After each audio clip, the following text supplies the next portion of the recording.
Aujourd'hui, donc, nous allons entamer notre cours sur la troisième hypothèse qui va, j'espère, s'articuler avec les deux premières que je vais rappeler parce que l'articulation se fait immédiatement. Alors, je la rappelle rapidement, c'est même un exercice pour moi de la reformuler. Donc, nous avons prétendu que l'architecture se présentait de la manière suivante. Des opérateurs qui échangent entre eux dans l'espace, à proximité, et l'hypothèse était de dire qu'ils échangeaient dans l'espace et non pas dans la biosphère, mais que la biosphère s'intégrait à ce processus sous forme de séquence comme un opérateur. Première hypothèse. Deuxième hypothèse, donc une hypothèse dans l'espace. Deuxième hypothèse, intimement couplée dans la dimension du temps cette fois-ci. Ce ne sont plus des opérateurs qui échangent des flux, mais des états qui se transforment, voilà, cycliquement également, soudainement ou lentement, sous l'action de deux forces. Une force liée qui vient de la biosphère, exemple le climat, mais évidemment toutes les incidences que peuvent avoir l'usure d'un bâtiment plongé dans un milieu physique, et puis les avatars humains qui nous ont fait dire que cette architecture subissait des intempéries plus des avatars et donnait et pouvait s'intituler avarie. Nous prétendons que cet espace-temps, nous pouvons l'appeler architecture. Alors la question est de savoir si cette super architecture finalement intègre l'architecture telle que nous la connaissons, plus d'autres architectures. On parle d'architecture de système, d'architecture de réseau, ce genre de choses, je le pense. Et est-ce qu'on peut appeler ça une architecture circulaire? Je pense que c'est un néologisme encore beaucoup trop tôt pour pouvoir le prétendre. Maintenant, pourquoi j'ai rappelé ces deux hypothèses? Nous allons émettre la troisième hypothèse, qui est une hypothèse essentiellement économique, sociale et économique, et qui découle finalement de sources, et c'est pour ça que je vous ai ennuyé à la deuxième séance sur le cours des infrastructures. La question que nous nous posons, c'est est-ce que ces architectures vont se pluguer sur des réseaux d'infrastructures que je représente à dessin en trois dimensions.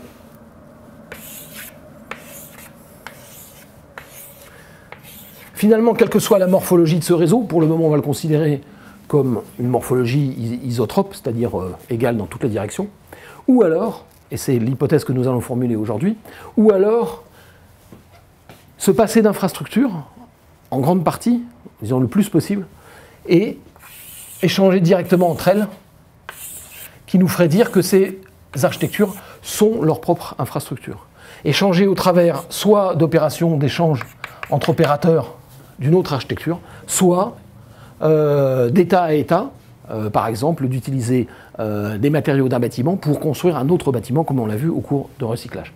Donc on aurait une sorte de matrice, la matrice 1 et la matrice 2, qui fonctionnerait de manière assez fondamentalement différente, parce que l'une se passerait d'infrastructure, en partie.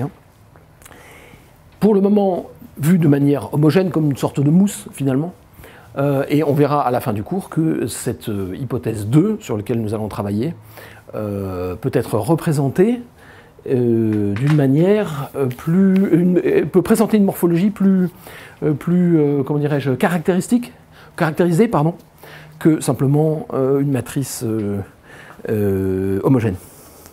Alors, le premier modèle, comme je le disais, va conforter le statut des infrastructures, et finalement, dans le modèle que j'avais représenté tout à l'heure, à la première séance, où j'avais dit le bâtiment est un objet mécanique qui échange des flux rentrants et qui se débarrasse de flux sortants, finalement, le modèle est le même, sauf qu'on a précisé l'espace-temps de notre architecture, mais ces deux architectures se pluguent sur le réseau d'infrastructures, et donc les infrastructures sont confortées. Je vous rappelle que dans les infrastructures, ce n'est pas seulement les infrastructures d'assainissement, d'énergie, mais c'est aussi les infrastructures d'information, par exemple, type Internet, par exemple.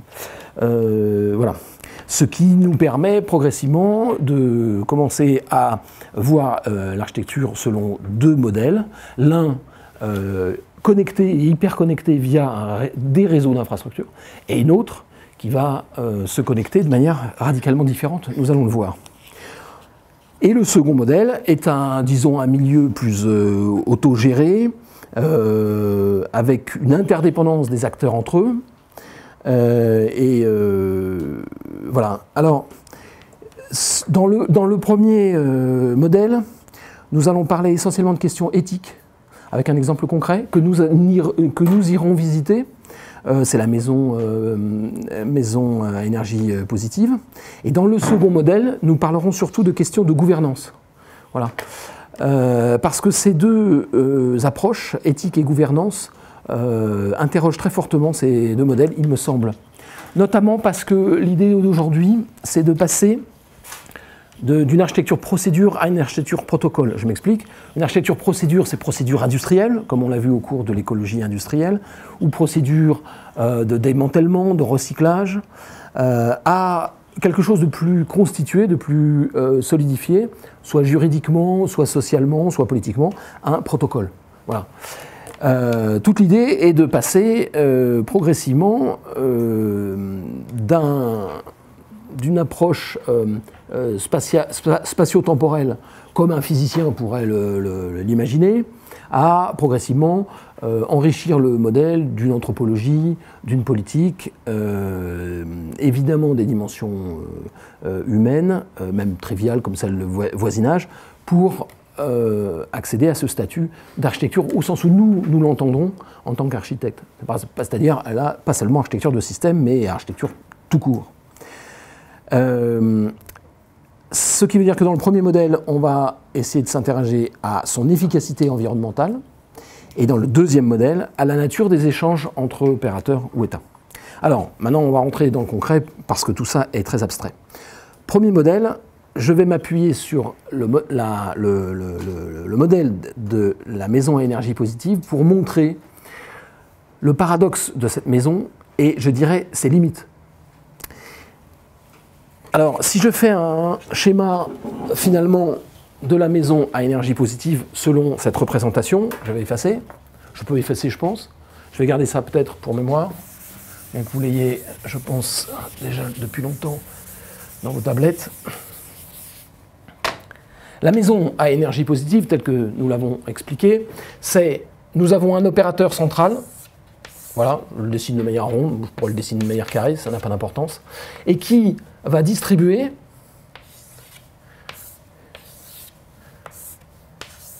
des flux à des éléments de terminaison que sont, par exemple, les maisons, enfin les bâtiments, quoi, pour faire simple. On parle d'ailleurs de centrale, quand on parle d'énergie. On dit où est la centrale thermique, où est la centrale électrique, ce genre de choses. Donc ça, c'est l'opérateur. Vous savez, l'opérateur, là, celui-là. Et puis, là, on a des bâtiments. Les flux, notamment d'énergie, alors les flux se font toujours à sens unique, c'est-à-dire l'énergie, on distribue des flux, et l'assainissement, eh bien, les flux sont renvoyés. Bon, alors, et parfois, c'est un double flux eau propre, eau sale, mais fondamentalement, on est dans un sens, une unique direction. Le bâtiment énergie positive, lui, en produit plus que nécessaire, ou en produirait plus que nécessaire, et donc nous avons un flux, alors lui, qui est simultanément dans les deux directions. L'opérateur central distribue de l'énergie, et le surplus d'énergie est renvoyé à l'opérateur central. En tout cas, dans le système français, c'est comme ça que ça se passe. C'est-à-dire qu'il n'y a pas de liaison directe entre les bâtiments, notamment pour la redistribution éventuelle de ces flux. Alors, là où je disais qu'il y avait une certaine limite, c'est que... Tu veux une question ? Oui, pardon. Pourquoi il est relié au réseau opérateur s'il produit son énergie ? Alors, il produit son énergie, il va consommer son énergie, mais comme c'est un bâtiment énergie positive, il est censé en produire plus que nécessaire, et cette énergie, il ne va pas la stocker, il va la renvoyer à l'opérateur, qui lui va la redistribuer. Il y a une flèche dans le sens vers... Il y a deux flèches, une dans ce sens-là et une dans ce sens-là. Alors que dans le schéma normal d'énergie, l'opérateur d'énergie ne fait que envoyer de l'énergie, point barre. Si je prends que la question de l'énergie. Hein. Alors on pourrait imaginer des maisons à eau positive, des maisons à déchets positifs. Quand je dis positif, c'est pour le qualifier en quelque sorte, dans sa qualité, si vous voulez, de producteur. C'est-à-dire que là, on est quand même dans un opérateur de production, et là, on est consommateur, on est purement consommateur. Sauf dans le cas du bâtiment à énergie positive, où on est également producteur. Donc on pourrait imaginer que tous produisent, et soit renvoient les surplus, soit se les redistribuent. Alors c'est une organisation complètement différente. Enfin, globalement, c'est comme ça que ça fonctionne. Aujourd'hui, c'est comme ça que ça fonctionne. Quand tu as une maison à énergie positive, quand elle produit plus que nécessaire, par exemple, quand il y a un soleil éclatant et que tu es en été et que tu n'as pas besoin de chauffer, eh bien, tu peux renvoyer cette énergie, et d'ailleurs, l'opérateur te l'achète. Bon. Alors, pourquoi ce modèle-là, c'est-à-dire le premier modèle où les architectures se pluguent sur des réseaux d'infrastructures qui existent, pourquoi, à mon sens, ce modèle a des limites? Il est présenté comme le Graal et la réponse à des questions notamment énergétiques, donc de transformation écologique, mais c'est présenté comme le Graal. Alors pourquoi? Parce qu'il me semble que l'opérateur soit public ou privé, il est, je dirais, presque ontologiquement limité dans cette mission de régulation. Si c'est un opérateur privé, donc dans une économie libérale, un opérateur privé, son objectif à lui n'est pas de réguler tout un réseau comme ça. Son objectif à lui est de maximiser sa plus-value pour finalement avoir une rentabilité maximum. Ce qui fait que le bâtiment à énergie positive lui pose, le renvoie à sa mission au conditionnel de régulation, et mission de régulation dont il ne tire a priori aucune plus-value. Ce qui l'intéresse, lui, c'est de vendre de l'énergie. Et donc, ce à quoi on assiste aujourd'hui, c'est que ces opérateurs d'énergie essaient de se coupler avec d'autres opérateurs, je parlais d'information, pour vendre au travers de ce flux d'autres fonctionnalités ou d'autres services en plus, pour être toujours positif par rapport à la maison. Si ce n'est pas l'énergie, ça va être des services de domotique, ça va être des services d'information, d'Internet, et c'est pour ça que vous voyez de plus en plus couplés à, par exemple, quand vous regardez votre smartphone, des publicités à la fois pour des panneaux solaires et à la fois pour des box ou ce genre de choses. Ce qui veut dire qu'en termes écologiques, si l'opérateur est privé, on a une espèce de surabondance en permanence, le flux doit toujours être positif, et donc une consommation de ressources naturelles toujours plus grande pour maintenir le flux dans le sens de ce qui intéresse l'opérateur. Et s'il est public, et ça vous pouvez le voir aux informations régulièrement, et s'il est public, comme certains opérateurs le sont encore, y compris dans des économies libérales, là, je dirais que ontologiquement, sa raison d'être, qui devrait être distribuer de l'énergie et réguler le réseau, c'est quand même de se survivre, de continuer à exister en tant que tel. On le voit par exemple avec la question de la privatisation des aéroports, et cette, là aussi, nécessité absolue de grandir pour toujours justifier de son existence. On le voit avec les projets de Roissy, d'extension de Roissy, de doublement de hub, le ministre des Finances expliquant que l'opportunité du Brexit permettrait au hub qu'est Roissy de devenir le plus grand hub européen. Ça veut dire que là aussi, il y a une propension à toujours grossir, toujours grandir, pour des raisons que je viens d'expliquer, que l'opérateur soit public ou privé. Pour moi, c'est le plafond de verre de ce modèle d'infrastructure, je dirais centralisé. Centralisé, on pourrait très bien imaginer, encore une fois, qu'on est décentré, c'est juste une représentation comme ça. Donc, la question qu'on peut se poser, j'espère que j'en ai fini avec cette petite présentation du bâtiment à énergie positive, oui je crois.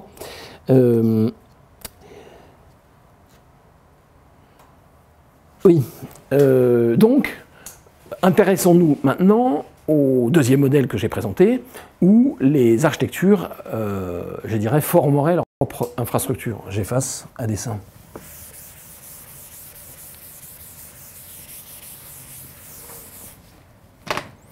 Donc, on serait dans un modèle comme celui-là.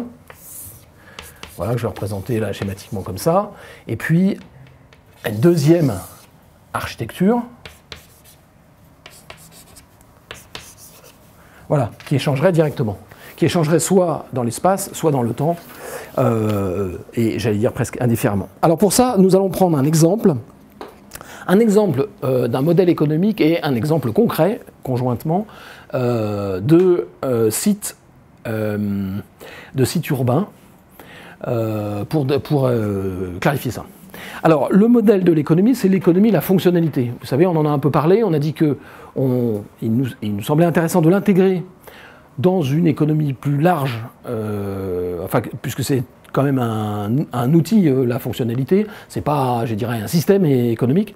L'outil de la fonctionnalité, je vous le rappelle, pour remettre en mémoire, c'est quand on on achète une photocopie et on n'achète pas le photocopieur. Voilà, on achète le service, on achète la fonctionnalité du photocopieur. Bon, voilà. Cette pensée a été beaucoup mise en avant par le Club de Rome au moment de la publication de son rapport et la vulgarisation de son rapport du livre que vous connaissez sans doute qui s'appelle Facteur 4.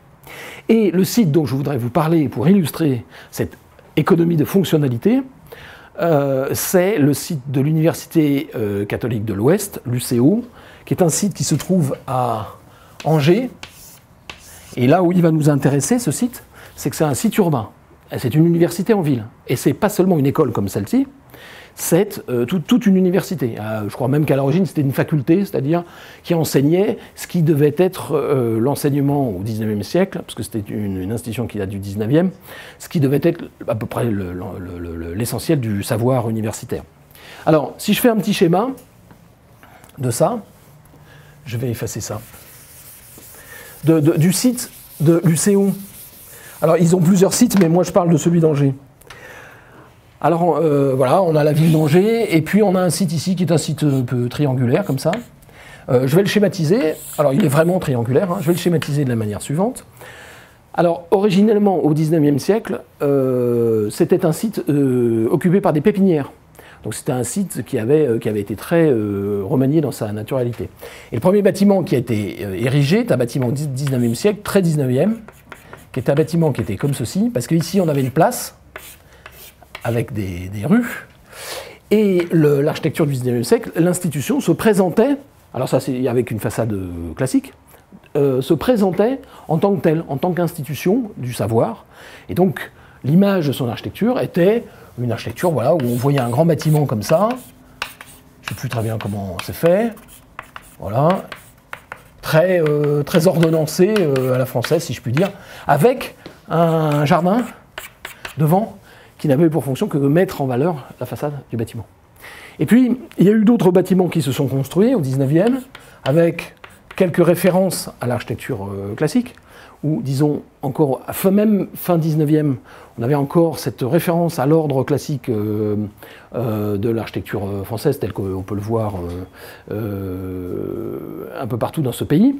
Et puis arrive le XXe siècle, où là la pensée dite moderne change radicalement, et on a l'utilisation du reste du foncier au gré des opportunités. Et alors après, au gré des modes. Voilà. Et on se retrouve avec un campus, qui est un assez grand campus, sans aucun ordonnancement, enfin sans aucune lecture possible. Bon, je vous dis ça, c'est pour vous présenter la question en tant qu'architecte. Mais ce qui va nous intéresser là-dedans, c'est comment tout ça fonctionne en termes de fonctionnalité.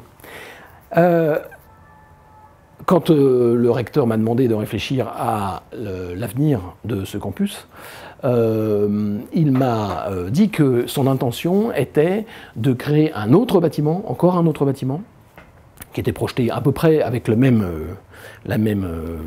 désordre, si je puis dire, de restauration universitaire. Parce que les étudiants étaient obligés d'aller un peu partout en ville pour se restaurer. Et la particularité du l'UCO, c'est ça qui est intéressant aussi, c'est qu'il n'y a pas de bâtiment d'hébergement. On est hébergé en ville. Donc ça veut dire que les habitants d'Angers mettent à disposition un parc de chambres en appartement ou parfois de petites maisonnettes. Voilà. Ce parc est visité par les autorités de l'UCO. Et voilà, il y a une espèce d'arrangement en fait qui arrange pas mal de gens, parce que bon, les étudiants sont plutôt en ville que sur campus. Et puis les habitants ils trouvent une source de revenus, même faible. La particularité du l'UCO aussi, c'est d'accueillir tout le monde. C'est-à-dire, c'est leur devise, c'est-à-dire tout le monde, n'importe quel étudiant dans n'importe quelle situation. Voilà. Alors, je ne rentre pas dans les détails, mais enfin, c'est une particularité d'accueil de tous. Alors, l'idée, c'était de réfléchir à la conception du restaurant universitaire selon l'angle de tout ce qu'on a pu se dire, et de le voir comme un bâtiment, alors admettons qu'il soit là, comme un bâtiment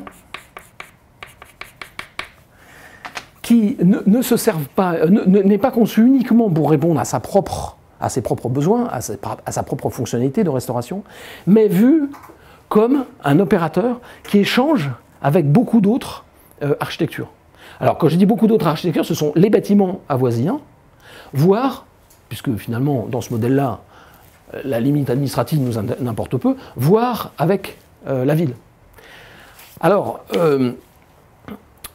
la première chose qu'on a pu imaginer, c'est le square qui était là posait des problèmes de gestion financière à l'institution. Eh bien, on a suggéré immédiatement une concession à la ville qui, elle, avait besoin d'espaces verts, d'espaces de dégagement, avec non pas une rétrocession, mais une sorte de concession. Alors, pourquoi je parle de fonctionnalité? C'est que la fonctionnalité qui était recherchée dans cette opération par l'UCO, c'était de se décharger de charges d'entretien. C'était un bois essentiellement maintenant, c'est devenu un bois. Et puis, pour la ville, d'avoir un exutoire végétal pour que le quartier fonctionne mieux. Avec des conditions, c'est pour ça que je parlais de protocole. Un protocole est signé parce que l'important pour l'institution, c'est de garder quand même une image de son institution. Parce qu'elle lutte avec des universités comme par exemple Cambridge, Oxford, Louvain, qui elles ont une image très forte. Donc il ne s'agissait pas de dégrader son image.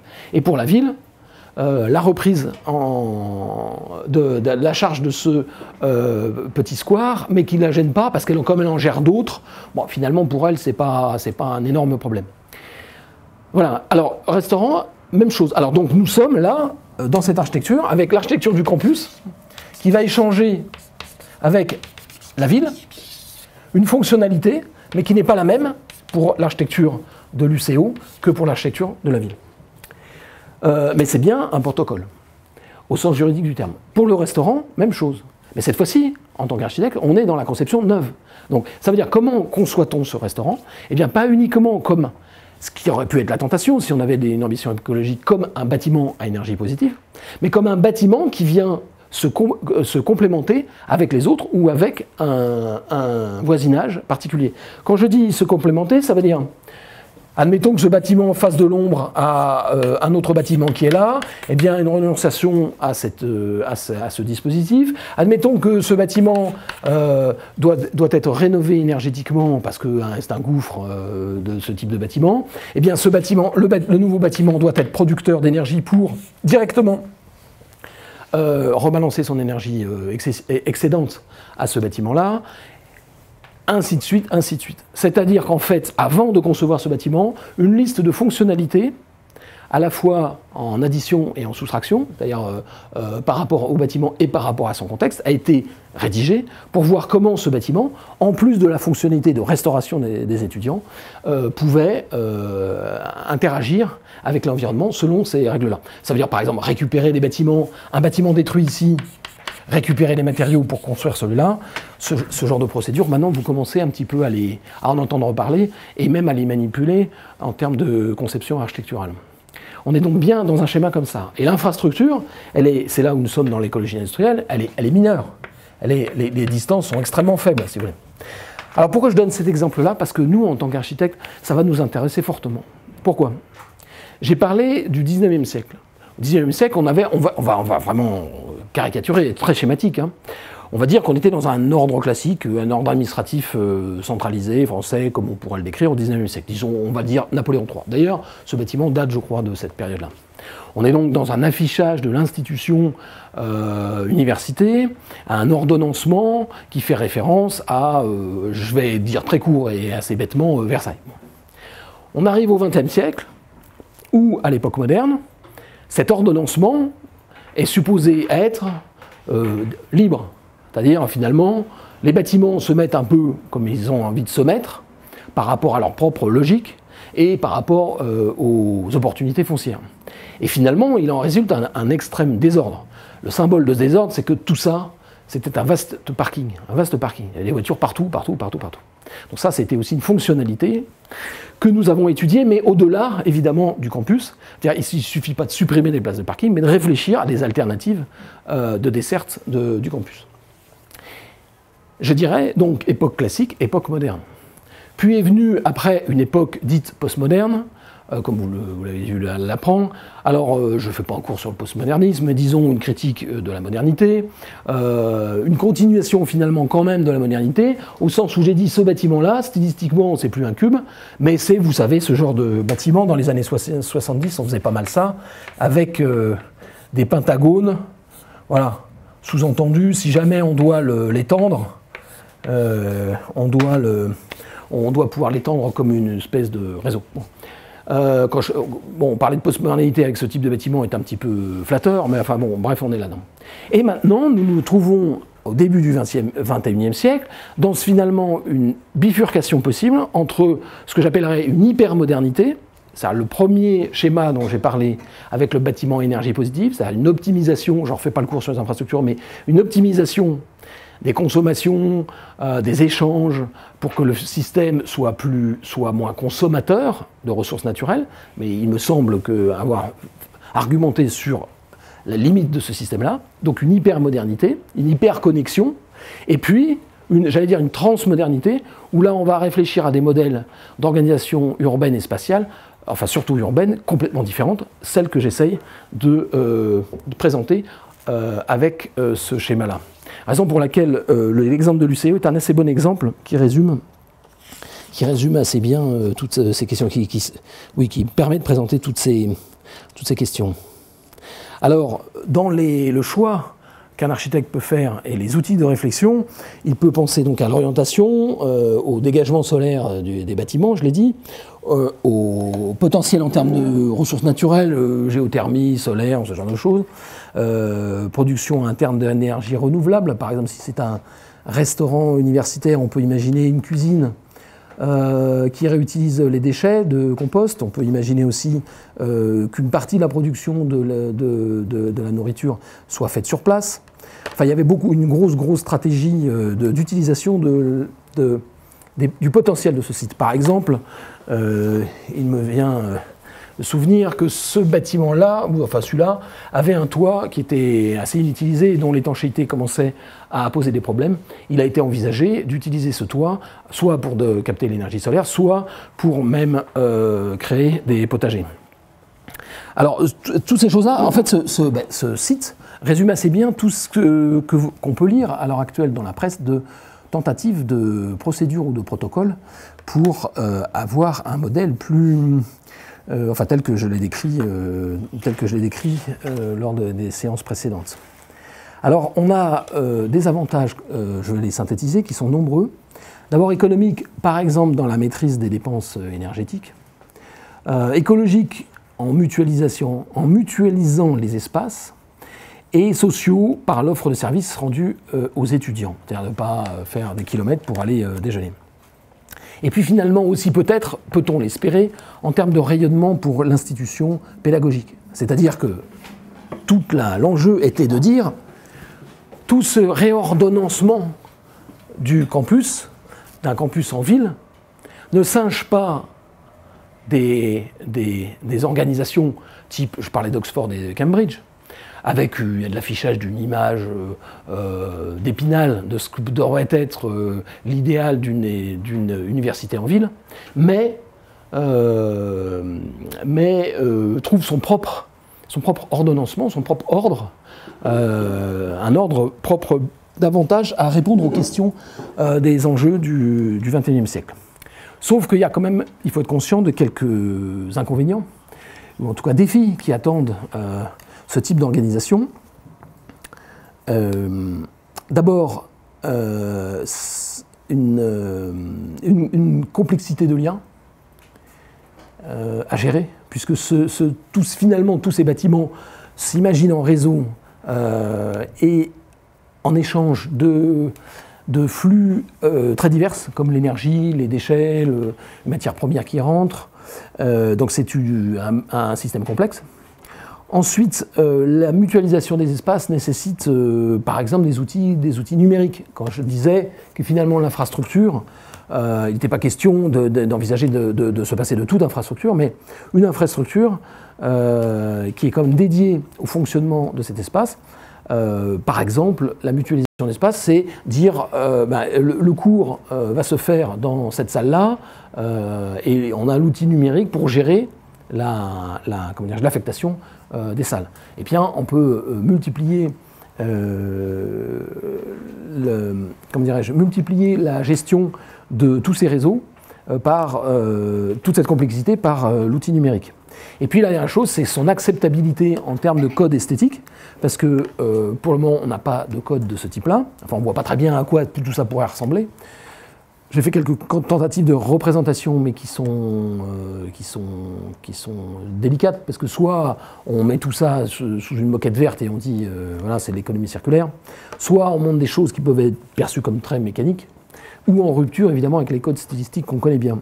Donc l'acceptabilité du code esthétique de ce type d'organisation est pourtant pour le moment assez en question. En tout cas, ce que je voulais dire, c'est le rôle de l'architecte, le rôle que peut avoir l'architecte dans ce type d'approche. C'est-à-dire que, je l'ai déjà dit, l'architecte, au lieu d'être l'arbitre des élégances, de faire un bâtiment, un restaurant universitaire selon les codes esthétiques avec une façade Voronoi, machin, tout ce qu'on peut voir un peu partout, l'architecte retrouverait ce qui fait le fondement, il me semble, de son métier, c'est-à-dire l'organisation d'espaces dans le temps, et non pas seulement du capotage de bâtiments mécaniques. Ce que je voudrais dire immédiatement, je parlais de succession d'époques historiques, c'est que ce modèle a déjà fonctionné, a déjà existé. Et je vais décrire un modèle, il me semble, qui marchait exactement selon ce système-là. Pourquoi ? Parce que c'est intéressant de se référer au passé pour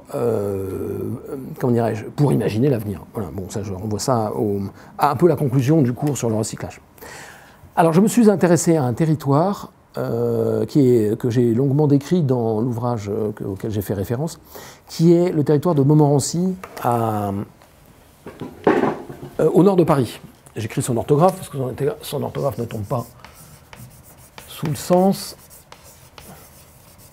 Donc c'est une commune. Là, vous avez Paris, puis c'est à peu près ici. Voilà. Là, vous avez le lac d'Enghien, et c'est juste au-dessus. Et puis c'est à la lisière de la forêt. Il me semble en avoir déjà parlé. Le nom de cette commune vient de la famille de Montmorency, qui était une famille assez illustre, et qui était implantée dans ce lieu. Alors, je vais prendre je vais réfléchir à son organisation économique et finalement spatiale, et donc spatiale, au XVIIe et au XVIIIe siècle. Pour dire d'abord la première chose, c'est que c'est un territoire qui pratiquait la polyculture. Je ne sais pas si le terme de polyculture vous dit quelque chose, s'il y a des gens qui sont un peu branchés agriculture. Alors, polyculture, évidemment, ça veut dire plusieurs cultures. Alors, plusieurs cultures, ça veut dire, sous-entendu, plusieurs types de cultures sur le même versant.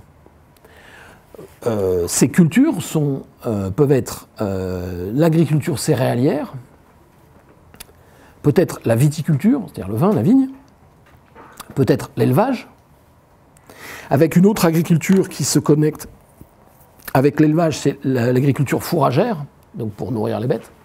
Je parle là au XVIIe, XVIIIe siècle. L'exploitation forestière, et ce n'est pas seulement le bois, mais c'est tout ce que le bois peut receler de ressources, de bois de chauffage, de champignons, de ce genre de choses, et de bêtes.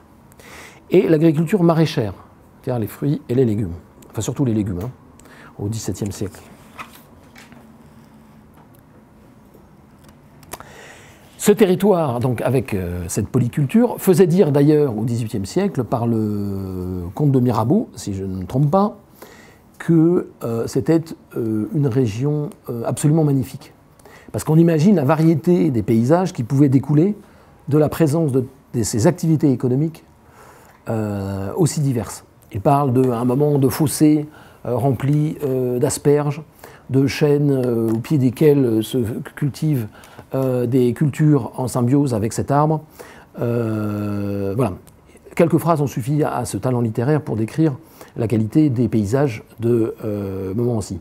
À telle enseigne qu'une partie de l'aristocratie et après de la bourgeoisie s'est fait construire soit des châteaux, soit des maisons de villégiature à cet endroit. Alors on avait en face, on était face à une écologie que je qualifierais écologie territoriale circulaire. Pourquoi circulaire? Parce que en dehors des échanges locaux, c'était une des ressources en nourriture notamment de la capitale. À l'époque, la capitale avait 1 million d'habitants et donc il fallait la nourrir. Et tout ne venait pas du Gâtinais ou du bocage normand. Il y avait notamment des fruits et légumes et même des céréales venaient à proximité. Et inversement, la capitale produisait des déchets qui étaient utiles pour le fonctionnement de cette agriculture. Les fameuses gadous sont des déchets organiques produits par les habitants de la ville qui étaient utilisés, avant donc les engrais industriels, chimiques, étaient utilisés par l'agriculture, la polyagriculture de Montmorency. Ça veut dire qu'on parlait de proximité, d'échanges internes, d'organisation industrielle sur la base de séquences, vivantes, la biosphère, de réutilisation de surplus ou de déchets. Si je pousse un peu loin l'autre sens, c'est-à-dire ce qui vient de Montmorency vers Paris, donc j'ai parlé de la production agricole, et ce qui va de Paris vers Montmorency, je vais m'intéresser aux déchets, aux ordures. À l'époque, dans la capitale, il y avait plusieurs types d'ordures, enfin plusieurs types d'économies qui fonctionnaient sur ces ordures. Il y avait d'abord tout ce qui était les résidus de toile qui étaient récupérés soit pour faire de la pâte à papier, mais aussi récupérés pour faire des vêtements. Voilà, tout était reprisé jusqu'à ce que le tissu par terre, littéralement en poussière. Cette économie portait un nom, c'était la BIF, B-I-2-F-E, qui est encore un peu pratiquée et qui commence à se repratiquer, je vais en parler tout à l'heure. Ensuite, on avait le reste des meubles, des tonneaux, des charpentes de bois divers, ou même de petits outillages. Et ça, c'était la Chine. On chinait. C'est une expression qui est restée. Et puis, je l'ai dit, l'économie des gadous, c'est-à-dire en fait ce qui n'était finalement pas mangé par les cochons, du lisier essentiellement, et voilà, des bouts qui s'appelaient des gadous, voilà, qui étaient récupérés et qui étaient amenés comme amendement pour l'agriculture de Montmorency. On avait donc quelque chose qui était une économie qu'on peut qualifier de circulaire, avant, donc au XVIIe et XVIIIe siècle, avant que n'apparaissent les grandes économies qu'on a décrites, mais que je rappelle, l'économie libérale mondialisée, l'économie planifiée, et puis les économies qui, elles, sont ancestrales, l'économie du don, l'économie souterraine, l'économie familiale, ce genre de choses. Cette économie-là, cette nouvelle économie sur laquelle nous réfléchissons, à cause de la forme que je viens de décrire, se rapproche le plus de l'économie, à mon sens, de l'économie sociale et solidaire, qui était au départ un substitut, un palliatif à l'économie du 19e, qui s'est développée. Et d'ailleurs, quand vous étudiez certains grands architectes du XXe siècle, ce sont des architectes qui se sont fait connaître sur, par exemple, le logement social. Quand on étudie le logement social en Allemagne ou en Autriche, et puis après en France ou en Hollande, on est bien dans le cadre d'une cohabitation entre une économie financière et libérale avec une économie sociale et solidaire, qui perdure d'ailleurs, puisqu'on parle bien encore de la construction de logements sociaux. C'est donc une économie qui se présenterait comme alternative à l'économie linéaire dont on a parlé longuement. Et pour ça, je voudrais donner quelques exemples, 3 exemples actuels, à Montmorency, de quelque chose qui pourrait ressembler le plus proche possible de nos architectures et qui collaborent ensemble. Alors la première, c'est un apiculteur qui n'est pas apiculteur de métier, qui habite à Montmorency, qui est cadre dans une grande société et qui est apiculteur à ses heures perdues. Il a été face à un enjeu qui est l'apparition du frelon asiatique. Vous avez peut-être entendu parler du frelon asiatique, qui est apparu en 2015 environ, qui nous vient donc d'Asie, et qui est un prédateur des abeilles, et un prédateur contre lequel on n'a pas de solution pour le moment, et qui est ce qu'on appelle une espèce invasive. Alors si je donne cet exemple, c'est que c'est bien un enjeu écologique actuel, dont nous avons parlé de manière très abstraite, et qui commence maintenant à devenir beaucoup plus concrète. Cet apiculteur a dû trouver un terrain pour mettre ses ruches. Il a donc là fait appel à le don d'un propriétaire qui, lui, n'habitait plus à Montmorency, mais il était trop vieux pour y habiter. Il est trop vieux pour y habiter, puisqu'il est toujours vivant, heureusement. Il habite donc en résidence, et son terrain était à disposition. Il y a donc déjà un protocole qui est mis en place entre cet apiculteur et le propriétaire. Premier échange. Deuxième échange, face au fait qu'il soit seul à gérer ça. Une ruche pleine, ça peut peser 40 kg. Il a demandé à un ami, un autre acteur, un acteur économique, je veux dire, un ami ferronnier, de lui bricoler, à partir d'un portique d'enfant, une sorte de trépied roulant, lui permettant de déplacer ses ruches. Troisième protocole, face à la question du frelon asiatique, il a demandé à 2 chercheurs de se pencher sur une solution, qui ont mis au point une sorte de piège devant la ruche, fabriqué par une association de personnes handicapées. Donc, troisième acteur. Quatrième acteur, il a fait appel au bénévolat dans des opérations particulières, notamment de vente de son miel. Il a fait appel au bénévolat sous forme d'une association. Cinquième acteur, il a fait appel à une grande enseigne, que je ne citerai pas, de jardinerie, qui a accepté que cette vente se fasse sur son tarmac, donc une cohabitation avec une économie, alors là, tout ce qui est de plus libéral et mondialisé.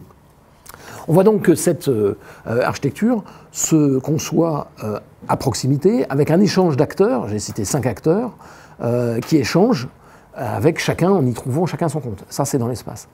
Dans le temps, rien ne dit qu'une organisation comme ça puisse perdurer. Elle n'est pas institutionnalisée, elle continue tant que, comme dans l'écologie industrielle, tant que la chaîne de ces acteurs peut fonctionner en circuit fermé, finalement. Sauf l'incertitude, et c'est là aussi c'est une métaphore des questions qui nous sont posées à l'échelle mondiale, sauf l'incertitude du frelon, ou une autre incertitude dont il faut avoir conscience et qui apparaît avec la question des gilets jaunes, l'intervention d'acteurs, notamment étatiques, sur l'existence même de ce type d'architecture. Je veux parler du fisc, par exemple, qui empêcherait que le miel soit vendu parce que pas aux normes, le processus ne serait pas aux normes. J'ai discuté hier avec un éleveur de poules qui dit que maintenant, on ne peut plus transporter 2 poules dans une seule boîte, mais une seule poule, pour des raisons, je ne sais pas, pas très bien compris si c'était sanitaire ou si c'était humaine, entre guillemets. Et donc il dit, bah voilà, on risque d'être les derniers producteurs de poules, alors j'entends de poules de concours, hein, derniers producteurs de poules. Et puis d'autres acteurs qui peuvent interférer, comme par exemple les fournisseurs d'énergie, qui refuseraient par exemple d'apporter de l'énergie, soit pour des raisons de non-rentabilité, soit pour des raisons d'extension de réseau non rentable. Voilà. Ça, c'est une organisation assez simple pour vous montrer une première architecture qui fonctionne. Alors, pourquoi je la prétends architecture au sens où on entend nous architecture, c'est que j'ai demandé à un étudiant, à l'époque j'enseignais à Malaquais, de venir photographier son installation, et il a pris son installation dans ce site qui est sur les coteaux de la forêt de Montmorency, avec les arbres qu'on connaît de la forêt de Montmorency, et notamment les photos de son portique le jour de la venue des bénévoles. Et il a fait des photos qui montre, je pense, à l'évidence, qu'on parle bien d'architecture parce qu'on parle d'espace avec les arbres, avec la clairière, avec le portique, d'organisation avec le fonctionnement de ce portique, et d'organisation humaine aussi dans le temps, puisque les bénévoles sont un jour là, un jour pas là. Je pense qu'on peut le qualifier, cette organisation, d'architecture. Alors je vais donner un deuxième exemple, je vais en donner 3, un deuxième exemple pour montrer, là aussi, que cette architecture peut prendre des formes complètement différentes. Il se trouve qu'il existe à Montmorency un couple de retraités qui est très féru de jardinage, bon, et qui sont également adhérents d'une association que vous connaissez peut-être qui s'appelle les Croqueurs de Pommes. Et les Croqueurs de Pommes est une association nationale, un peu comme la LPO, la Ligue protectrice des animaux, et dont le principe est un principe tout à fait intéressant, c'est une aide, une assistance aux particuliers qui veulent des pommiers, cultiver des pommes, pour leur consommation personnelle, bon, à la condition de conserver une variété des pommes. Parce que vous regardez les variétés de pommes, vous en avez un annuaire, hein, avec des noms d'ailleurs extrêmement poétiques. Voilà, donc un principe assez simple, et qui fonctionne assez simple, et donc qui fonctionne assez bien. Et ces retraités font partie de cette association. Donc pour le moment, 2 acteurs, retraités, association. Par ailleurs, ils font ça dans une vallée. Alors c'est à une assez grande échelle, hein. Vous pouvez imaginer un petit potager, mais à l'échelle d'une vallée. Alors, chose amusante, c'est la vallée dans laquelle se promenait Jean-Jacques Rousseau, qui a habité un certain nombre d'années à Montmorency, ce qui nous a fait organiser, d'ailleurs le week-end dernier, pas plus tard qu'hier, des interventions à la fois d'un professeur de littérature française de la Sorbonne avec l'éleveur de poules et un adhérent de la Croqueurs de Pommes. Et la confrontation entre les deux, les nourritures terrestres et intellectuelles, était tout à fait intéressante. Donc, une relation avec le voisinage au sens où les voisins directement se sont mis aussi à faire la même chose, parce qu'ils ont su, par leur exemplarité, intéresser, et puis parce que bon, c'est des gens qui sont à la retraite, donc ils veulent un revenu complémentaire, ou alors s'activer, ou tout simplement ils sont pour la sauvegarde de la planète. Et donc il n'y a plus de barrière entre les parcelles, il n'y a plus rien, parce que ça gêne la production finalement. Alors, un petit bémol avec les renards et les sangliers, ils commencent à essayer de trouver des dispositifs, mais par exemple, bon, j'en donne un contre les pies. Vous savez que les pies sont assez gourmandes. Et là, en fait, ils utilisent la meilleure arme qui soit contre les pies, c'est la pie elle-même. Alors, ça m'a frappé parce que l'organisation, le protocole est un peu cruel. Ils mettent une pie dans une cage dans laquelle, dont elle ne peut pas sortir, mais d'autres pies peuvent rentrer. Et les pies vivent en bande, et quand elles voient une pie d'une bande opposée, eh bien, elles viennent tuer la pie. Vous voyez, c'est un appât, ça sert d'appât. Alors c'est bon, bref. Je ne sais pas pourquoi je vous raconte ça, mais ça m'a beaucoup frappé. Ce que je veux dire, c'est que ça veut dire sortir d'un certain angélisme si on veut que notre monde continue à fonctionner autrement qu'avec du politically correct. Mais le propos n'était pas là. On a donc un troisième acteur, qui sont le voisinage, les voisins. Quatrième acteur, l'épicerie sociale. Vous connaissez peut-être ça, l'épicerie sociale. Là, on est vraiment dans l'économie sociale et solidaire. L'épicerie sociale, c'est une épicerie qui récupère les surplus alimentaires pour les distribuer. Cinquième acteur, une association que je peux citer, qui s'appelle Mon Potager en Ville, qui est une association qui a été montée par quelqu'un qui a été, j'allais dire, je vais employer les mots crus pour comprendre, qui a été éjecté de la Ligue 1 économique, c'est-à-dire qu'il était cadre dans une grande boîte, à un âge où il vaut mieux pas l'être, c'est-à-dire à 50 ans, et qui a réussi d'abord dans la forêt et ensuite dans le conseil et l'organisation de micro-potagers à s'en sortir. Non sans mal. Voilà. Tous ces acteurs donc échangent entre eux, comme je n'ai pas la peine, je pense, de décrire davantage, ce qui a pour conséquence, premièrement, de créer un paysage contemporain de cette vallée très étonnant, puisque les grands arbres sont conservés, on commence à converger vers une polyculture, ce sont des paysages extrêmement colorés, sans barrière, alors que tout ça n'est absolument pas fait au titre de la conservation du patrimoine. C'est fait comme un industriel le ferait. Hein. Donc premièrement, un paysage extrêmement intéressant, émergent, ou réémergent, si on veut penser que l'architecture circulaire était celle qui régissait cette vallée au XVIIe, XVIIIe siècle. Et là, ce qui m'intéresse aussi dans cette organisation, c'est qu'on peut dire que c'est non seulement un patrimoine paysager et architectural, puisqu'il y a tout un certain nombre d'édicules qui sont organisés autour de ça, mais un patrimoine humain également. C'est-à-dire que dans cette architecture-là, ça nécessite absolument et forcément que les acteurs soient identifiés, en tout cas certains acteurs soient identifiés comme des êtres humains. Alors, pourquoi je vous dis ça? C'est que d'abord, ça nous rapproche de ce que nous, on connaît plus classiquement en termes d'architecture. En école d'architecture, on parle des usagers, ou des gérants, des gestionnaires, vous voyez, ce genre mais là, on parle carrément d'humain. Et pourquoi on parle d'humain? Parce que si je rapproche ces réflexions et ces expériences, si je les analyse au sens de l'anthropologie la plus contemporaine, notamment française et américaine actuelle, il est réfléchi à des organisations hybrides, c'est-à-dire humains non humains. C'est-à-dire le monde de l'anthroposphère et le monde de la biosphère. Je vais en reparler tout de suite après. Voilà, donc le mot humain rentre à ce moment-là de notre description. Et pour aller plus loin dans ce sens, le troisième exemple que j'ai qualifié d'organisation humaine, parce que je ne trouvais pas un meilleur titre, c'est une brocante qui s'appelle l'ODER. Alors l'ODER, je ne sais plus ce que ça veut dire. Je crois que c'est un acronyme, mais je ne sais plus lequel. Alors l'ODER est une brocante, en fait, la plus grande brocante de ce type-là en Île-de-France. Donc ça concerne beaucoup de monde. Hein.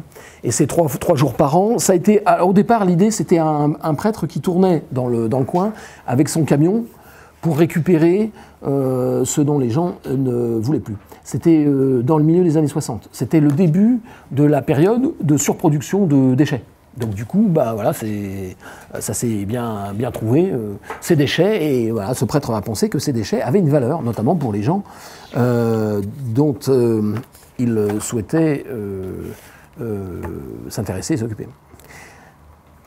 Aujourd'hui, c'est une centaine de camions, 200 bénévoles, qui tournent, non pas une centaine de camions, une vingtaine de camions, là c'est un petit peu optimiste, 20 ou 30, je ne sais plus, bon, 200 bénévoles qui tournent pendant 10 jours, je crois, hein, et qui vont chez tous les particuliers, ou n'importe qui se signale, pour récupérer leurs déchets. Alors quand je dis déchets, c'est évidemment pas les épluchures de pommes, hein, c'est tout ce qui peut avoir une valeur. Alors, on parlait de déchets tout à l'heure, je voudrais citer les seuls déchets qui ne prennent pas. C'est assez étonnant et très révélateur de notre société. Ils ne prennent pas les canapés en tissu. Ils ne prennent pas les matelas et les vêtements tachés. Ils ne prennent pas les livres abîmés. Ils prennent les livres, mais pas abîmés. Ils ne prennent pas l'électronique incomplète ou obsolète. Et ils ne prennent pas les meubles en kit. Notamment les meubles qui ont été achetés chez des grands équipementiers bien connus. Et chose étonnante, ils ne prennent pas les encyclopédies. Ça aussi, ça m'a étonné. Moi, j'en ai récupéré une. Parce que je fais des recherches sur l'énergie en ce moment, et ce que je trouve sur Internet est peu satisfaisant. Donc, j'ai récupéré une encyclopédie où l'onglet sur l'énergie doit faire 20 pages, écrit par des sommités. Et même si elle date, bon, l'énergie, c'est quand même pas quelque chose qui est né d'hier. Alors là, quels sont les acteurs? Nous avons donc cette organisation, nous avons les particuliers, et les particuliers sont d'abord, j'allais dire presque producteurs, puisqu'ils cèdent. Alors ils cèdent quand même, hein, ils ne les vendent pas, ils cèdent ces objets, et finalement ils vont les racheter. C'est là où il y a une économie, c'est que moi j'ai pu céder, je dis n'importe quoi, des outils, mais je suis allé à la brocante acheter des livres, par exemple. Bon alors c'est des prix très modiques, hein. Mais la plus-value est là. Et la plus-value, elle est à environ de 150 000 €. Et je vous donne en mille, les 150 000 € vont à des associations caritatives. Ce qui va nous intéresser là, c'est le fait que ce sont ce qui ne se vend pas. Alors, on a vu ce qui n'a été pas récolté, ramassé, et c'est ce qui ne se vend pas. Parce qu'à la fin de cette brocante des 3 jours, il reste des choses qui ne se sont pas vendues. On ne peut pas les qualifier de déchets, ce surplus va soit dans des filières très institutionnalisées qui vont les récupérer parce qu'ils y voient une valeur ajoutée, par exemple la ferraille. Alors là, ça peut être des grands opérateurs de l'économie, hein, des grandes entreprises. Soit très peu sont stockés quand ce sont des objets de petite taille et de grande valeur, soit sont détruites in fine. Alors il y a peu de destruction, mais il en reste un petit peu. Ça veut dire que cette architecture-là, elle a une valeur sociale évidente que j'ai décrite. Elle s'intègre dans des filières préexistantes et industrielles et de l'économie libérale. Et elle a aussi un rapport, elle a maille à partir avec les institutions publiques, puisque évidemment, quand 100 000 personnes viennent sur un territoire pendant 3 jours comme ça pose des questions d'organisation de l'espace public. Ce qui fait dire que, quand je disais tout à l'heure que l'opérateur public pouvait perturber une économie circulaire, ça veut dire qu'on rentre là vraiment dans la politique, c'est qu'est-ce que les institutions publiques peuvent faire pour favoriser ou ne pas favoriser ce type d'organisation. Tel que je viens de le dire là, vous pouvez analyser 80% de l'économie, de l'actualité économique que vous pouvez lire dans les journaux ou sur Internet. Pour nous, ce qui nous intéresse, c'est ces 3 architectures-là. Est-ce qu'elles fonctionnent ensemble et est-ce qu'elles peuvent constituer un maillage serré créant une économie. Pour ça, alors je ne peux pas vous le montrer, mais ça vaut vraiment le coup, quand ces cycles de cours seront achevés, vous verrez qu'un étudiant dont j'ai déjà parlé, qui s'appelle Quentin Naman, a fait, à partir du cours que je viens de vous faire, qui n'était pas enregistré, un projet en Master 2, je crois, non, Master 1, pardon, qui présente donc. Et c'est un projet dans l'Allier, dans un territoire assez, qui pose problème, assez déserté. Et il est parti de la réflexion de comment, en tant qu'architecte, il pouvait penser ce territoire à partir d'un modèle de ce genre, et quelles étaient les interventions qu'il pouvait créer pour créer soit un effet de levier, soit une espèce d'effet de levier dans le temps, soit une architecture qui permettait un certain nombre de fonctionnalités. Alors il a fait 3 choses sur ce territoire, qui est disons une centaine d'hectares, un petit village.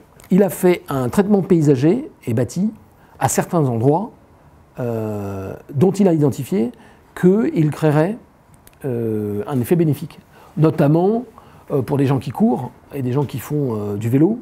À un moment, il leur apportait des fonctionnalités ou un traitement paysager ou un traitement de revêtement à des endroits très stratégiques. La deuxième chose qu'il a faite comme intervention architecturale, c'est une coopérative, parce qu'il s'est rendu compte qu'il y avait un certain nombre de gens qui produisaient, mais qui manquait d'espace mutualisé pour pouvoir soit vendre, soit produire, soit échanger. Et puis une maison des associations, parce qu'il s'est rendu compte qu'il y avait un nombre d'associations absolument incroyable qui n'avaient pas de maison. Alors, tout ça peut paraître classique, mais l'intérêt de la chose, c'est qu'il est allé présenter ce projet, c'est un étudiant d'architecture, un M1 je crois, il est allé présenter ce projet à la mairie, qui s'en est très fortement inspiré pour mettre en œuvre une politique. Et il y a, pas plus tard que 3 semaines, 2 étudiants de cette école ont fait à peu près un exercice similaire avec le maire d'une commune en Alsace sur les questions d'énergie et d'agriculture. Voilà, avec des moyens très réduits, mais absolument ciblés, pour devenir un de ces petits carrés que vous voyez pour articuler des architectures préexistantes ou des organisations, disons, on va les appeler comme ça, des organisations, pour avoir ce statut d'architecture. Alors, on peut tirer quelques enseignements de ça, de dire que le système n'est jamais clos. Voilà, il n'y a pas de limite administrative à ces types d'organisation. Il y a peut-être des limites économiques, mais ces limites économiques, elles viendront, on va le voir, ce sont plutôt des limites physiques que des limites économiques. Je vais faire une petite parenthèse, j'ai oublié d'en parler. Juste pour vous, alors ça c'est vraiment de la pure pédagogie. Sur les déchets, tout ce qui sort prenons un pavillon de Montmorency, vous avez des déchets qui vont en filière industrielle, hein, vous le savez, hein, les 3 poubelles, et donc sont traitées, et elles sont traitées par un opérateur, public ou privé, peu importe, et elles sont traitées à une échelle d'environ une dizaine de kilomètres. Environ, pas tellement plus loin. Vous avez, alors appelons ça des déchets, vous avez des rébus. Le rebut, c'est ce qui rentre, je l'ai décrit pour l'ODER, ce qui rentre dans une économie sociale et solidaire. Par exemple, un outil usagé, bon voilà. Donc l'ODER, par exemple, comme filière. Et puis vous avez tout ce qui est réutilisé et réemployé sur place. Et là, on est vraiment à une échelle, à l'échelle du voisinage ou de l'habitant. Voilà, donc en fait, sont quand même corrélés, pour des questions d'échelle, dans ce type d'économie, l'échelle de la filière et le type de déchets. Donc, ce qui va nous amener à parler d'échelle et de forme. Et là, nous allons vraiment rentrer beaucoup plus dans l'architecture, ou plutôt, non pas dans une architecture au sens méga-architecture ou infrastructure, mais au sens d'une sorte de nouvelle cosmologie terrestre, je ne sais pas comment on l'appelait autrement, c'est-à-dire comment toutes ces choses-là pourraient fonctionner. Pourquoi ? Parce que au début, j'ai dit finalement que le modèle de ces architectures qui fonctionnent sans infrastructure, on zoome dessus et puis on regarde à l'échelle du CO, c'est pas une grande échelle. Mais est-ce que ça voudrait dire que, à une échelle beaucoup plus grande, on pourrait généraliser et mailler tout le territoire de ce type d'échange? Certes non, pour des raisons de géographie évidentes. Alors comment se représenter finalement le fonctionnement de ce type d'architecture, mais à une échelle beaucoup plus grande, notamment à une échelle où la question écologique commence à se poser sérieusement. L'échelle par exemple du sous-continent, pour des raisons de migration d'oiseaux, pour des raisons de climat, pour des raisons de bilan carbone de transport, de marchandises, enfin, toutes des choses que vous savez déjà. Là, je vais me référer, alors plus en historien de l'architecture, je suis tombé sur un texte d'un architecte que vous connaissez peut-être, un architecte japonais, qui s'appelle Fumiko Maki. Ça vous dit quelque chose? Je vais l'écrire parce que ça vaut vraiment le coup de... Regardez ce qui est... Alors, je vais prendre le... Parce que son orthographe ne tombe pas immédiatement sous le sens pour un occidental. Fumiko, voilà, Maki. Regardez ça, il y a sûrement beaucoup de choses à la bibliothèque à ce sujet. Alors, Maki était un des 5 architectes qu'on appelait dans les années 70 métabolistes. Vous savez que donc, le métabolisme, c'est quelque chose quand même un peu à rapport avec notre propos, c'est l'écologie. Et alors il y en avait d'autres, il y avait Kurokawa, je ne sais plus quels étaient les autres. Ah ben si, je les ai là. Kenzo Tange, qui a fait le bâtiment à Place d'Italie. Alors il y a un autre qui s'appelle Kikutake. Et voilà, puis j'en ai que 4. Il y en a peut-être que 4. Bon, bref. À ces gens-là, on réfléchit à une sorte d'analogie entre le monde organique et le monde urbain. Grosso modo, je schématise, la ville est une feuille, la ville est une cellule, voilà, la ville va croître. Donc ils sont intéressés à l'observation de la nature pour voir si on ne pouvait pas en tirer un enseignement. Alors ça les a amenés à faire des plans assez gigantesques d'extension de Tokyo Paradis, avec des branches qui partaient sur la mer, enfin ce genre de choses. Bon. Donc ça n'a eu qu'un temps, parce que c'était pas très réaliste, et puis peut-être qu'à l'époque aussi, on avait peut-être moins conscience qu'aujourd'hui de la nécessité de la recherche et de la prise en compte des questions écologiques dans les solutions, y compris à grande échelle, à y apporter. Alors il dit la chose suivante, il parle de groupe de formes. Et il dit, attendez que je retrouve sa citation, je le cite à propos des groupes de formes, les éléments créent des agents communaux, formels et fonctionnels, extrêmement différents les uns des autres, que l'on utilise par la suite comme connecteurs. Les éléments dépendent aucunement de la structure générale, ils s'établissent plutôt en groupe, de telle sorte qu'une interdépendance organique se met en place entre ces groupes et la structure générale. C'est précisément ce qu'on a décrit depuis 1 heure. Alors, pourquoi je dis ça? C'est que finalement, nous allons reprendre ce défi-là, parce que là, cette fois-ci, on en a l'absolue nécessité, et voir si, à partir de ce que j'ai pu esquisser, voir s'il n'y a pas des choses qui peuvent en émerger, et notamment cette cosmologie terrestre, je viens terrestre. Alors, si vous avez, je ne sais pas si c'était le cas, si vous avez écouté ou lu mon chapitre sur les matrices avant de venir à ce cours, je ne sais plus si c'était à l'ordre du jour, j'avais imaginé pouvoir décrire la ville selon une matrice mathématique assez simple, même très simple. Je vais effacer.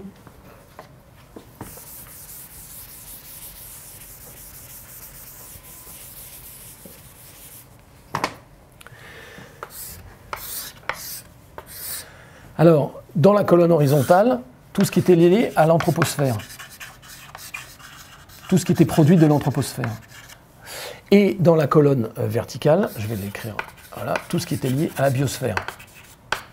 Voilà. Alors tout ce qui est lié à la biosphère, à la géographie physique par exemple, l'eau, le climat, voilà. Tout ce que vous faites en fait quand vous analysez un terrain d'un point de vue physique et biophysique, mais aussi la biodiversité, voilà. Alors donc un certain nombre de paramètres. Je vais en noter certains. Alors il y en a autant que de sites, hein. Biodiversité, climat. Alors climat au sens ensoleillement, vent dominant, ce genre de choses, la géophysique aussi, enfin la géologie par exemple, voilà. Et puis là, la morphologie urbaine, le type d'architecture au sens où on l'entend, c'est-à-dire la typologie, les infrastructures, voilà. Et le croisement de ces paramètres, au croisement de ces paramètres, vous y affectez une fonctionnalité. Par exemple, mobilité, assainissement, voilà. Exemple, à Venise, l'eau, je ne vais pas citer l'eau, et les canaux donnent lieu à deux fonctionnalités, la mobilité et l'assainissement. Bon, voilà. Donc ça, c'était une approche un peu matricielle qui nous permettait, d'un point de vue écologique, d'essayer d'appliquer un peu mécaniquement, mais ce n'est pas inintéressant non plus, une façon de présenter, de décrire une ville. Voilà. Et puis, donc ça, c'était matrice. Et puis, toujours dans le même chapitre, de dire, voilà, ces matrices, on ne peut pas imaginer, par exemple, je dis n'importe quoi, la France est entièrement quadrillée de ce genre de choses. On sait bien qu'il y a des polarités qui se créent avec des villes. Et dans ce chapitre, j'ai beaucoup parlé de Paris et de ses environnements. On peut imaginer des liaisons entre toutes ces matrices, voilà, qui m'a fait dire que si on zoome ici, on a trois typologies différentes. On a la matrice urbaine proprement dite, donc matrice. On a l'infrastructure de liaison entre ces matrices, que j'ai appelé anneau pour lui trouver un nom, et puis on a, entre les deux, là où les infrastructures commencent à se densifier, à se surdensifier, prenez la plaine Saint-Denis par exemple, ces infrastructures d'énergie, de transport, d'assainissement, telles qu'elles ne peuvent pas fonctionner de la même manière que la matrice et de la même manière que l'anneau, et j'ai appelé ça plugin, bon voilà, zone du plugin, voilà, comme connecté. Ce qui fait que, en fait, on pouvait schématiser ce schéma en espèce de grands anneaux comme ça, qui échangeraient à l'échelle du sous-continent, de l'Europe, qui échangeraient. Alors évidemment, ça fait fi de toute anthropologie, mais enfin bon, pour le moment, restons-en là. Cette organisation-là avait un intérêt en termes écologiques, c'est qu'on pouvait y affecter des gouvernances assez différentes, pour des raisons écologiques. Au niveau de la matrice, une gouvernance jurisprudentielle. Alors l'exemple que je donnais, c'était Detroit aux États-Unis, c'est-à-dire une espèce d'organisation de cette matrice, cette nouvelle matrice du XXIe siècle, et qui est pour le moment très jurisprudentielle, parce que elle est régie par des rapports entre voisins immédiats et des nécessités associatives qui commencent à s'amonceler, en fait. Sur celle des anneaux, au contraire, une expertocratie. Alors l'exemple que je donnais, c'était le GIEC. Les GIEC, c'est un consortium un rassemblement d'experts qui vont conseiller les politiques, et les politiques prendront des décisions par rapport à ça, la question du climat.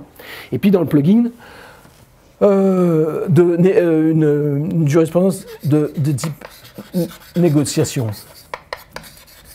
Voilà, qui donnait la barbelle aux politiques pour pouvoir négocier les projets. En ce moment, vous prenez la question du terminal T4 à Roissy, vous prenez la question de Europa City, on est vraiment dans le plugin et dans la négociation, entre guillemets, c'est-à-dire concertation, négociation.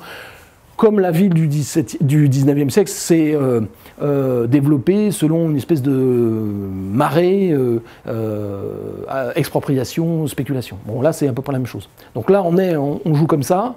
Là, à condition que cette expertocratie soit contrôlée démocratiquement, c'est la question européenne, eh bien, pour des raisons écologiques, faisons confiance à nos experts.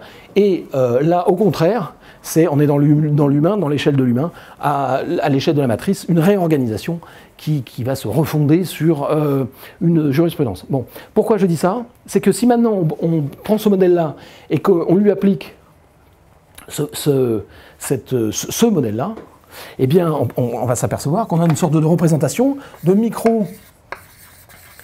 micro-architecture qui va constituer nos matrices et qui va cohabiter avec un certain nombre d'infrastructures. Mais le grand intérêt d'un modèle comme ça, c'est que ça va permettre de réfléchir à ce dont je parlais lors des 2 cours précédents, à l'ailleurs de ces architectures.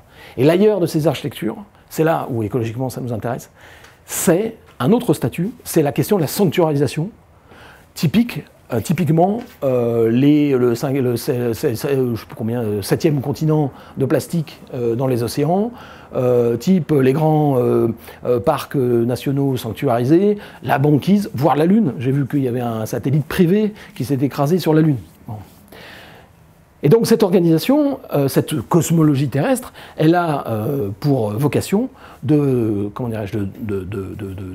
suggérer, en tant qu'architecte et en tant qu'urbaniste, de suggérer une organisation assez différente et dont le but est de répondre aux questions des enjeux écologiques. Alors, est-ce abstrait? Oui et non. Moi, je m'en suis servi, par exemple, pour répondre au concours Réinventer la Seine. Comme je l'ai dit la dernière fois, réinventer la Seine ou même réinventer Paris, c'était la même question. C'est de se situer au moins à ces échelles-là, de grands anneaux, c'est-à-dire c'était le cas là, Le Havre, les grands réservoirs et Paris. Donc là, on est dans une boucle. Donc, même si on fait un bâtiment à Paris, on s'insère ici dans une logique beaucoup plus grande. Où est la limite? C'est cette cosmologie qui la donne, la limite d'échelle d'étude. Et puis ça veut dire que, bien, au lieu de répondre à un seul projet, j'ai répondu à 3 projets à ces 3 endroits-là pour répondre à des fonctionnalités. Ici, la question de l'inondation à Paris. Là, la question de la confrontation entre la zone Natura 2000 et le port du Havre. Et ici, pour des questions de développement du territoire qui, en dehors des réservoirs, a peu de ressources. Il y en a, mais il faut savoir les identifier. Donc des échelles, en tant qu'architecte, de réfléchir à cette échelle-là pour faire des propositions, même de bâtiments, comme je l'ai dit tout à l'heure à propos du projet de Quentin Daman. Je vais en arriver à ma conclusion sur cette 3e hypothèse. Donc la 3e hypothèse, je viens de la décrire, c'est que ces architectures peuvent s'assembler entre elles et, selon les endroits, former leur propre infrastructure.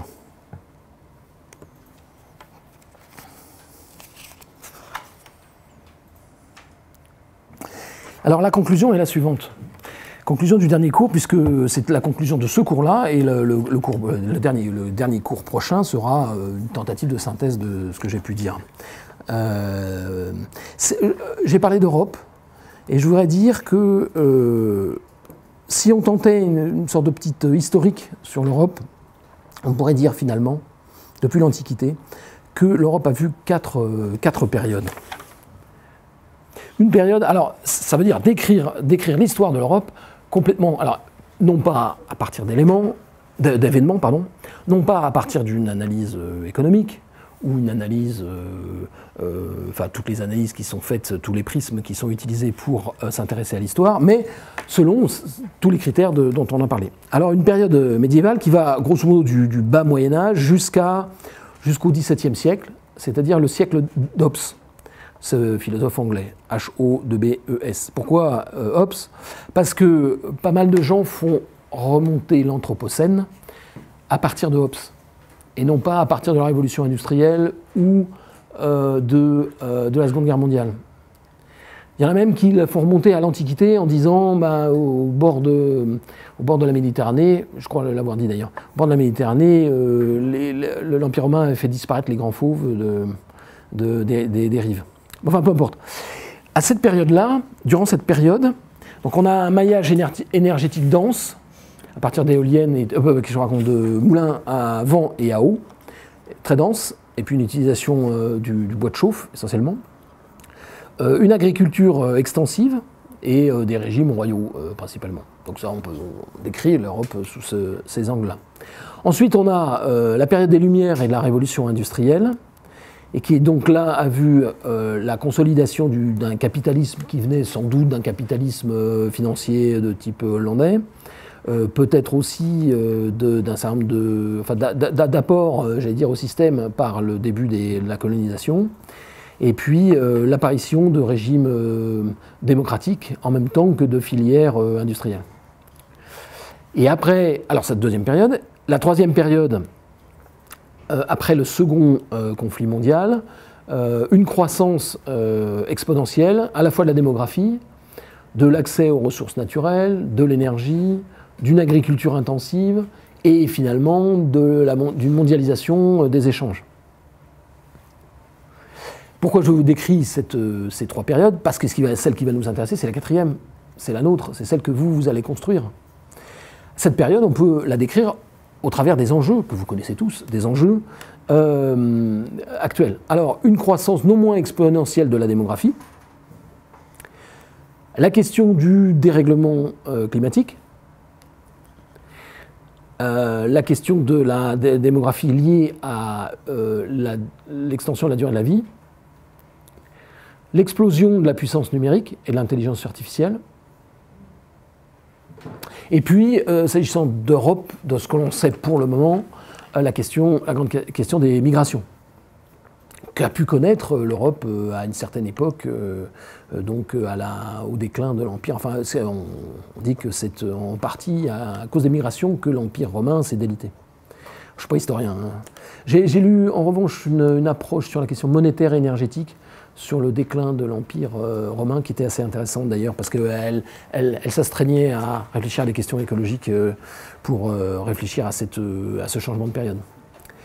Ce qui veut dire que si jamais ce que je dis est une description correcte historique de l'Europe, quand je dis Europe, c'est au sens un petit peu plus large. C'est-à-dire que c'est vraiment l'Europe...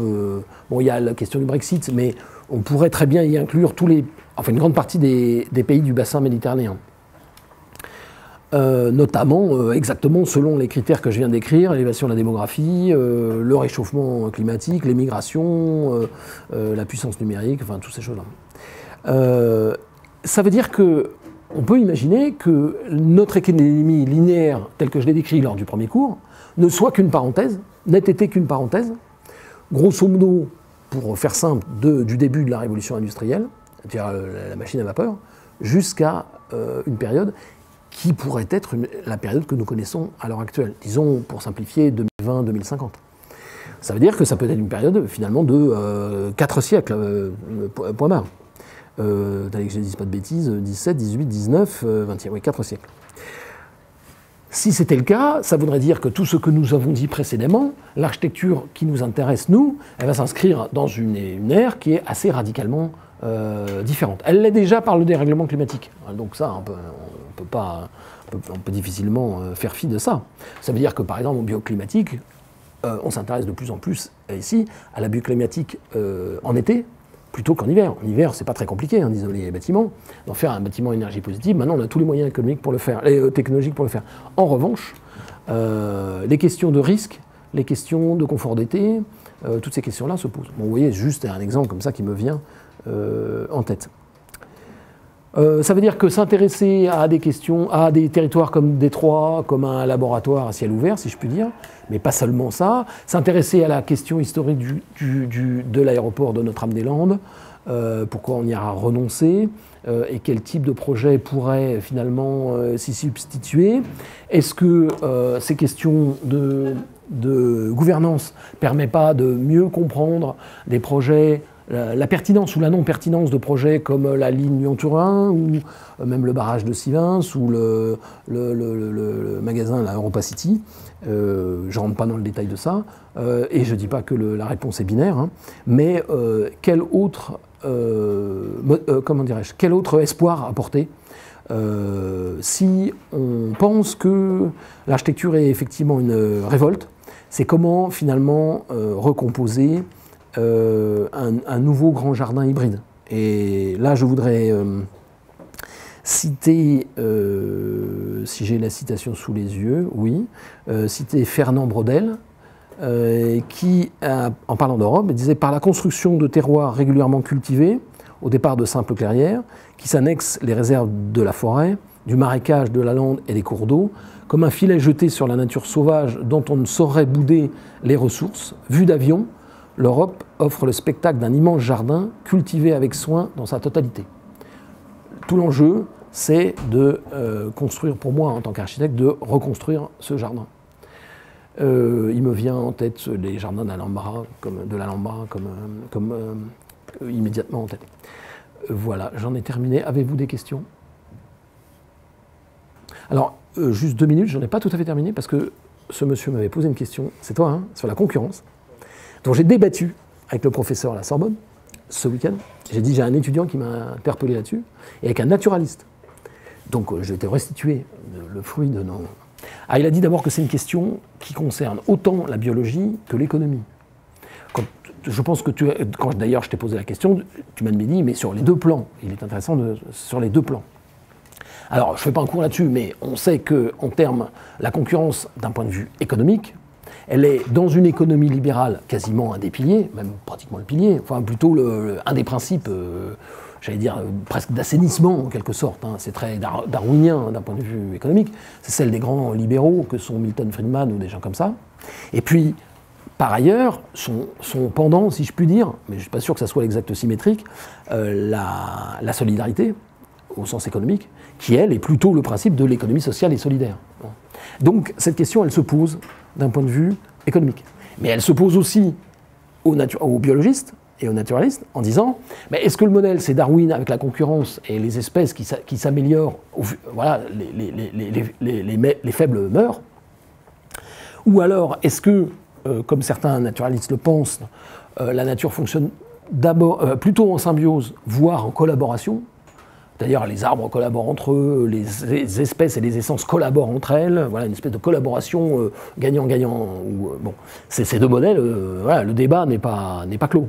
Et ce qui nous intéresse en tant qu'architecte, c'est que si on essaye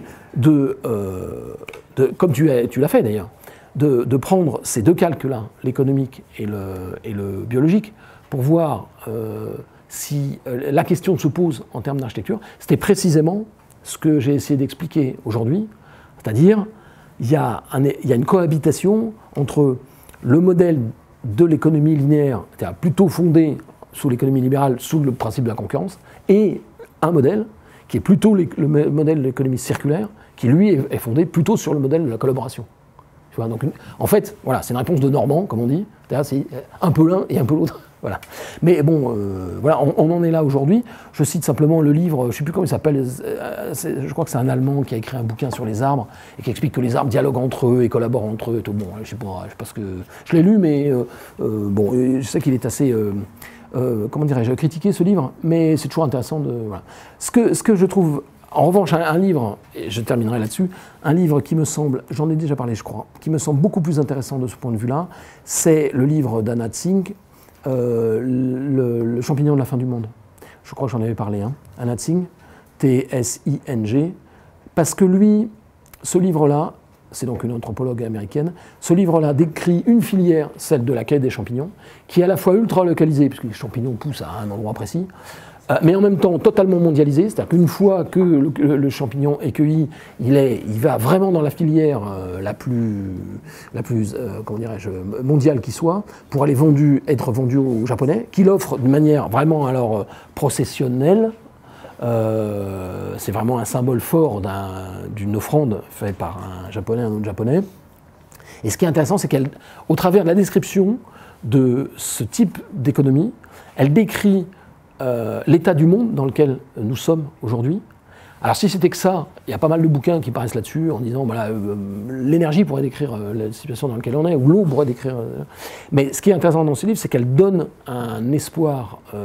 enfin moi j'ai ressenti une grande bouffée d'espoir à la fin du livre, qui est un sommet de poésie à la fin de ce livre, par justement une alternative à la fois à ce qui ressemble de plus en plus à une impasse, voire à un effondrement de l'économie mondiale, et à la fois aux grandes questions de l'agriculture nécessaire pour nourrir les milliards d'hommes, et puis l'indigence que pourrait avoir, ou l'agression que pourrait avoir un modèle qui reviendrait en arrière. Et là, ce n'est pas du tout le cas. Et c'est un espoir de type humain. C'est-à-dire, c'est pas du tout, elle ne fait pas des projections économiques ou politiques. Elle décrit très simplement la vie de ces gens-là qui ont trouvé une liberté. Elle parlait en fait de ces populations qui cueillent les champignons. Il y a des gens qui sont des anciens combattants qui n'ont pas supporté la réinsertion dans le système américain notamment. Elle parle de migrants dus mexicains, dus au climat. Elle parle de populations marginalisées parce que stigmatisées, et, voilà, et qui se retrouvent et qui vont trouver dans cette filière-là un troisième modèle et un énorme espoir. Voilà. Donc je recommande vraiment ce livre parce que, à mon avis, c'est un des grands livres du XXIe siècle, du début du XXIe siècle. Voilà, j'en ai fini. Y a-t-il d'autres questions? Non. Merci de m'avoir écouté, à la semaine prochaine.